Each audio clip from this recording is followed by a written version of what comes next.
જય શ્રી કૃષ્ણ બધાને. આજ તો સવારના પોરમાં મારી જલપરીને પાણીમાં બેસાડવી પડી.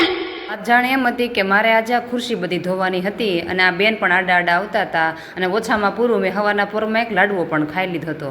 એનું કારણ પણ અમારી જલપરી જ હતી. એણે પાણી ઢોળ્યું એ મને નહોતી ખબર અને હું હાલી એટલે સેજ પગ લપસી ગયો. એટલે આ જલપરીને બેહાડીને ખુરશીનું કામ પતાવીને હવે ધોવાના હતા કપડાં. પછી તો કલાક દોઢ કલાક પછી લૂલા પગે આજે તો માંડ કામ પત્યું.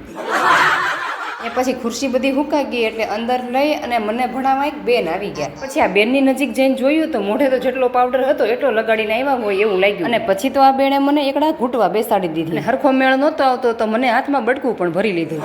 અને બપોરે જમવાનો સમય થઈ ગયો એટલે ખાલી આજે રોટલી જ બનાવવાની હતી, કેમ કે શાક તો સવારમાં ટિફિનમાં ભીંડાનું બનાવ્યું હતું તો એ હતું જ તે. સાંજે મેશ્વાન પપ્પા ઘરે આવ્યા તો એને મંડળીમાંથી મળેલી ગિફ્ટ લેતા આવ્યા હતા અને આ વખતે ગિફ્ટમાં જ્યુસર આવ્યું હતું. મેશ્વાન પપ્પાએ તો ચેક પણ કરી લીધું. નાનો ફૂલ વિડીયો આપણી યુટ્યુબ ચેનલના લોંગ વિડીયોમાં આવી ગયો છે, તો એ સેજ ચેક કરી લેજો, જોવાની મજા આવશે. પછી સાંજે જમીને બધા નીકળી ગયા રોડ ઉપર આટો મારવા, પણ મેશ્વાબેનને ખાવી હતી ચોકલેટ ને મેશ્વાન પપ્પાને પાન ખાવું હતું, તો ગલ્લે ઊભા રહી ગયા હતા. અને પછી તો ગાડીને પણ ભૂખ લાગી ગઈ હતી તો એને પેટનો ખાડો પૂરો કરવા ઊભા રહ્યા તો અહીંયા તો બહુ જ ગીરદી હતી. પછી તો ગાડીને પણ એનો ખોરાક આપીને ઘરે જવા નીકળી ગયા. અને આજનો વિડીયો પણ આપણે અહીંયા જ એન્ડ કરીએ છીએ. જો આજનો વિડીયો ગમ્યો હોય તો લાઈક અને સબસ્ક્રાઇબ. મળી આવતીકાલના એક નવા વિડીયોમાં.